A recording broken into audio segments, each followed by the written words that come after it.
आइए रुख करते हैं अब खबरों की ओर।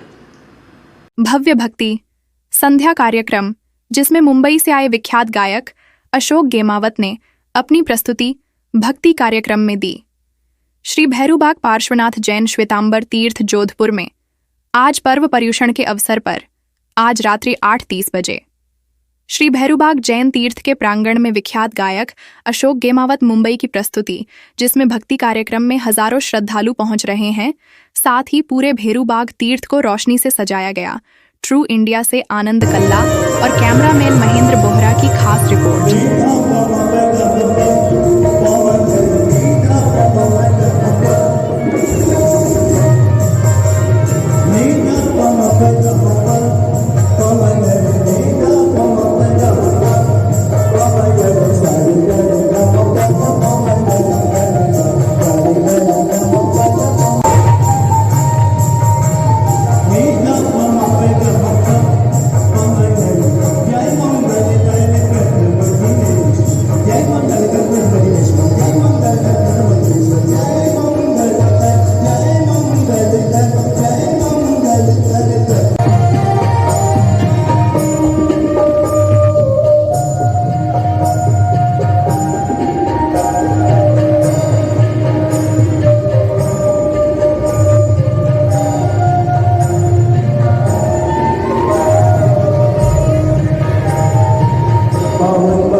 ट्रू इंडिया के लिए मैं आनंद कल्ला। बात पर्युषण महापर्व की और भैरूबाग जैन मंदिर के अंदर जहाँ विभिन्न कार्यक्रम चल रहे हैं और हम यहाँ की मैनेजमेंट से बात करते हैं, जगदीश जी से बात करते हैं आपके यहाँ के कार्यक्रम के बारे में। जहाँ 9 दिन का कार्यक्रम चलेगा, जितना चलेगा उसके बारे में जानना चाहेंगे। जैन धर्म का महापर्व पर्वाधिराज पर्व पर्युषण 8 दिवस की नियमित आराधना, और नियमित आराधना में परंपरागत परमात्मा की वाणी का श्रवण से शुरू करते हैं। और उसके अंदर सबसे बड़ी बात ये होती है, जो कि गुरु भगवंतों ने बताया, पर्व पर्युषण की आराधना जप तप और कर्मों की निर्जरा को बेस मानते हुए की जाती है। उसमें सर्वप्रथम प्रातः प्रतिक्रमण से ये आरंभ होता है, जिसको आवश्यक क्रिया कहते हैं। तत्पश्चात परमात्मा की पूजा, पक्षाल, अष्ट प्रकारी पूजा, आरती अर्चना, और उसके पश्चात में प्रवचन के पश्चात में परमात्मा का पूजन विधि रहती है। और पूजन विधि के बाद में महासनात्र पूजा के साथ में इस कार्यक्रम को आगे बढ़ाते हैं। जैन धर्मावलंबी इस बात का विशेष ध्यान रखते हैं कि इस 8 दिन के महत्व को समझते हैं और उसके पश्चात अपनी तपस्या भी करते हैं। कई लोग 8 दिवस उपवास करते हैं, कई लोग एकाशना मतलब एक टाइम भोजन, इसके अतिरिक्त मात्र जल का उपयोग करते हैं। कई लोग बिल्कुल तेल मसाले खटाई विगत छोड़ते हुए फीका खाना, जिसको आइम्बिल कहते हैं। रात्रि में शाम के समय में फिर प्रतिक्रमण, परमात्मा की आरती, और उसके पश्चात होती है परमात्मा की भक्ति, यानी कि दिन भर का धार्मिक क्रियाओं का कार्यक्रम।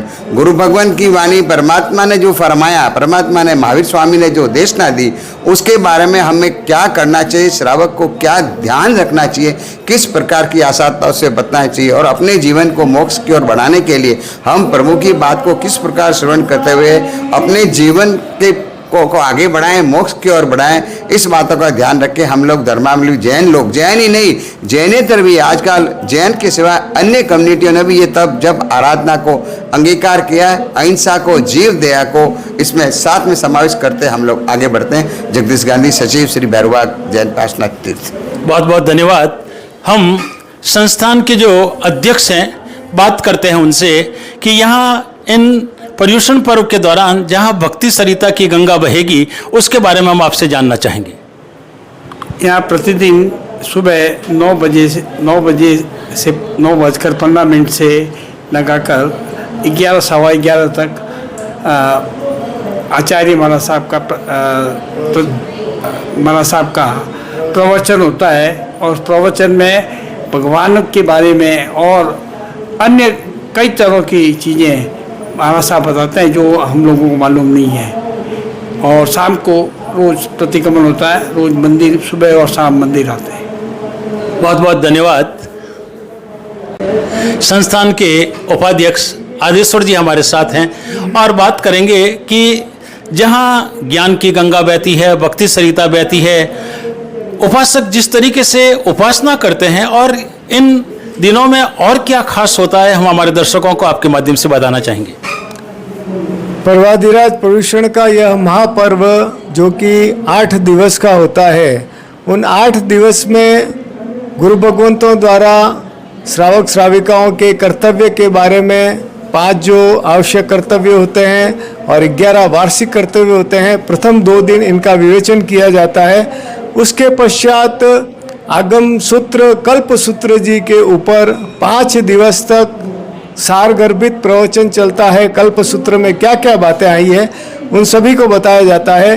और लास्ट जो 8वां दिन संवत्सरी पर्व का अंतिम दिन होता है, उस दिन बारसा सूत्र जो कि कल्प सूत्र का मूल स्वरूप है, जिसमें कि 1250 गाथाओं का उस दिन लास्ट 8वें दिन विवेचन किया जाता है।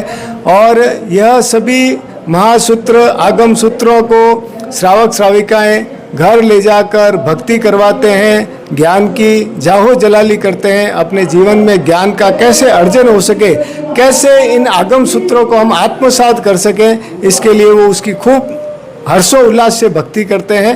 यह 8 दिवस में संपूर्ण हमारा कार्यक्रम इस तरह से रहता है। और उसके पश्चात साधर्मिक भक्ति जो है वो अन्य संघों में, हमारे संघ में भी प्रत्येक अंतिम जो पर्युषणा पर्व खत्म होने के बाद रविवार आता है, जैसे 15 सितंबर को हमारे यहाँ इस बार साधर्मिक वात्सल्य रखा गया है, तो उसी तरह यह जो हमारे इस कार्यक्रम की अंतिम कड़ी होती है, जिसमें संपूर्ण जैन समाज एकत्रित होकर और एक दूसरे की स्वामी भक्ति करते हैं। हम ये भी जानना चाहेंगे जो महाराज साहब यहाँ अभी प्रवचन करेंगे, ज्ञान देंगे, वो कौन है? हमारे यहाँ पर परम पूज्य आचार्य भगवान तत्व दर्शन सुरेश्वर जी महाराज साहेब अपने 7 शिष्यों की मंडली और 5 साध्वी जी भगवंत के साथ में विराजमान हैं, जो कि अपने राजस्थान मूल के ही परम पूज्य आचार्य भगवान कलापूर्ण सुरेश्वर जी महाराज साहेब के शिष्य हैं। और उनके ही गुरु भाई, उनके ही सगे सांसारिक भाई जो कि तप महोदधि यानी कि जिन्होंने 180 उपवास की आराधना 7 बार कर चुके हैं और उसके अतिरिक्त भी कई उन्होंने आराधनाएं, साधनाएं और तपस्या की है, वो गुरु भाई भी उनके साथ यहाँ पधारे हुए हैं। और वो दिग्विजय नगर में परम पूज्य आचार्य भगवंत हंस रत्न सुरेश्वर जी महाराज साहेब ये दोनों क्षेत्रों में खूब ही आनंद पूर्वक और संपूर्ण समाज को साथ लेते हुए खूब भक्ति, शक्ति, आराधना, उपासना करवा रहे हैं। और सभी श्रावकों में बहुत जबरदस्त उत्साह है इस पर्व को लेकर, संपूर्ण चतुर्मास को लेकर। बहुत बहुत धन्यवाद। जहां आप बात कही, 3 ही पदाधिकारी हमारे साथ है, अध्यक्ष है, उपाध्यक्ष है और सचिव है। और जब तीनों मिलकर के एक साथ कार्य करते हैं तो कार्य कोई भी कठिन नहीं रहता, आसान हो जाता है। भक्ति भी चल रही है, शक्ति कैसे प्राप्त की जा सकती है, भोजन पर कितना नियंत्रण रखने की आवश्यकता है, मन को शुद्ध करना हो तो किस तरीके से किया जा सकता है। हर धर्म में अपनी अपनी बातें होती है, लेकिन जैन धर्म के अंदर जिस तरीके से शक्ति का यह पर्व चल रहा है, पर्युषण पर्व, निश्चित रूप से मन की शुद्धि के लिए, आत्मा की शुद्धि के लिए सबको करना ही चाहिए।